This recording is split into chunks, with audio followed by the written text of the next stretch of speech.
potatoes, humans, pods and everything else that exists in the realm. My name is Juice Mila and welcome to yet another Just Mila's Foods. Today I'm going to be cooking for you guys fajitas, which is a very simple recipe. To be honest, you don't even need a lot of things for you to make this. It's like flour, you know, the typical basic stuff, yeah. But yes, I'll be teaching you guys the recipe and how to make it literally with the ingredients that you have at home. The fajita bread, the flatbread, fajita bread, whatever you call it. I'm going to be teaching you guys how to make it too in this video. So it's going to be a two-part video. One showing you guys how I prepared the chicken and the other one showing you guys how I prepared the flatbread. Now let's roll. So we're first going to start by putting in the flour in the bowl as we are making the flatbread first. Next we add some oil, but we're not going to use all of it as we need some later to fry off the chicken. Now we add about 2 pinches of salt. And next goes in the water that we're going to be adding gradually into the pan, well, the bowl. We mix it with a fork or a spoon or wherever you have an access. You just keep adding the water gradually until the mixture is nice and sticky.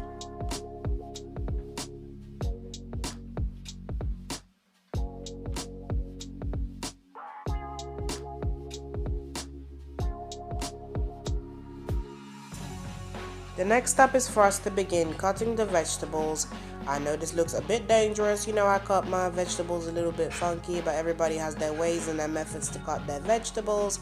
I like to do this way so I don't waste away anything and take away the seeds in the middle. This one I will just pop my finger through and take it off like a lid.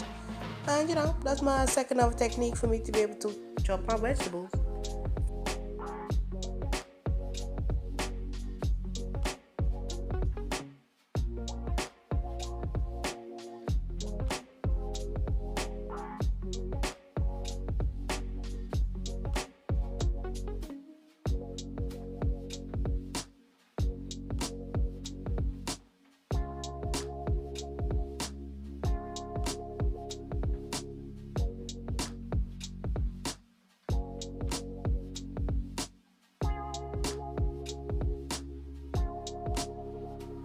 Now the vegetables have all been cut and assembled. It's ready for us to pop it on the pan, you know.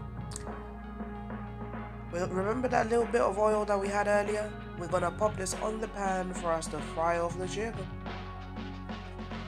Make sure you put all of that, you know. When you turn on the hob, make sure that it's on minimum heat because we are not trying to burn the pan with the oil, as some of us actually do that. That's why I'm telling you not to do it. Now I'm going to test it by literally putting some water on my finger, and if you see that it's, you know, sprinkling like that, then that means the oil is ready for the veggies.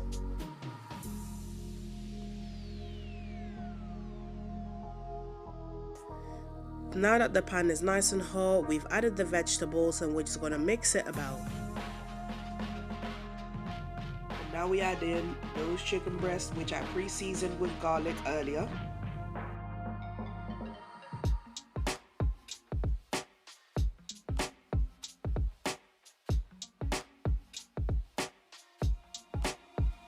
So after ensuring that we've blended in all the chicken with the ingredients, we are going to cover the pan to make sure that all the flavors stay in there. This entire process will take about 5 minutes, and then we're going to take it off again. You see that now the chicken is a little bit white, so you know we're going to start adding the seasonings.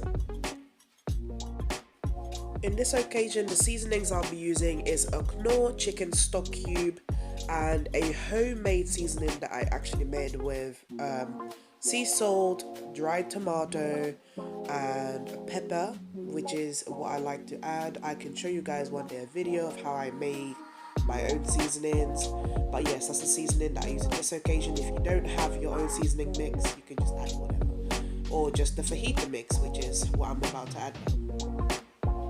We're not going to add every single thing in the bag, we're just going to add half of what is in the bag. We're going to use the rest of the contents for later. You see now my garlic tomato seasoning? It already came like that, but it ran out, so I made my own one. You know, I like to reuse, reduce and recycle. I think everybody should. Stuff like this shouldn't be put in the bin. You can just reuse it again, open the lid and transfer your own seasonings on the inside and use it. Now that all dry ingredients have been added, we are going to add some tomato paste because I like to bring in, a little bit of fiesta to my food, a little bit of color. So that's why I put the tomato paste. Oh, well, not just because of that, but it's very flavorsome too. Now remember the rest of those, the fajita seasonings? We're going to add it to the pan now. Because now that there's less sauce on the bottom of the pan, it makes the mixture a little bit more sticky, which is what I'm trying to achieve just before I add some water. You see now? Oh, that looks nice and lovely. We're going to add some water now because I want to create some sauce. No one wants to eat a dry fajita.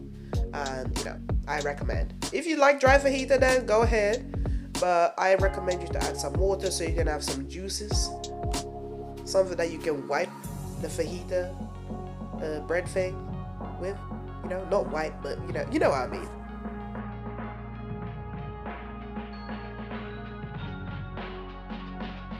Now that all is done, we are going to cover and let the food simmer for at least 5 minutes before we take it off the hob officially.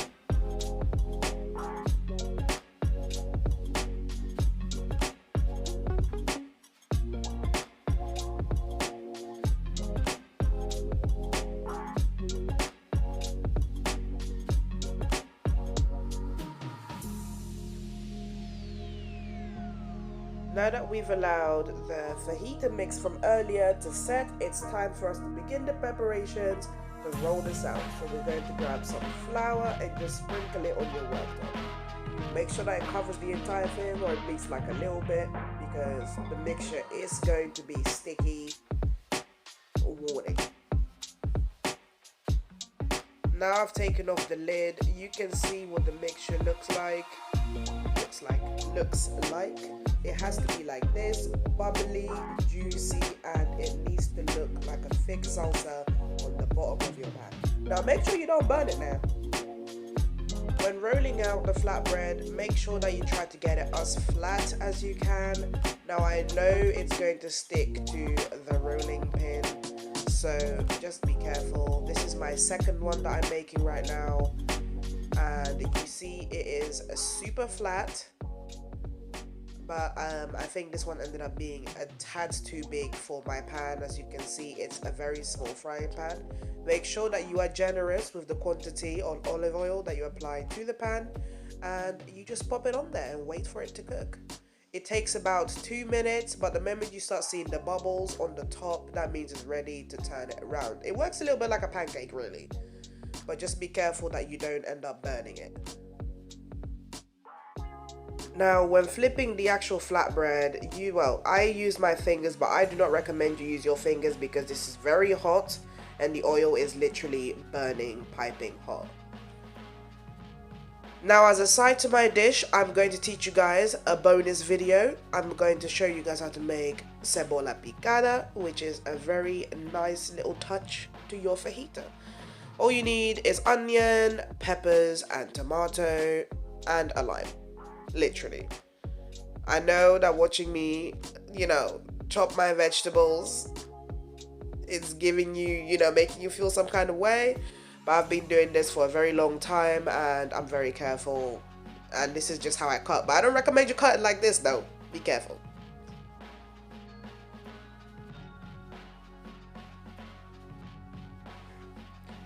Now that all is done, I like to add olive oil, lime, and salt. Just to give it a nice little kick. Gives it a nice little salsa when I'm eating my food. So guys, this is the final platter. I hope you guys enjoyed watching me make this food. Please like and subscribe to my channel. Make sure to go in the comment section and tell me what you've added to your meal because I would like to know. Goodbye.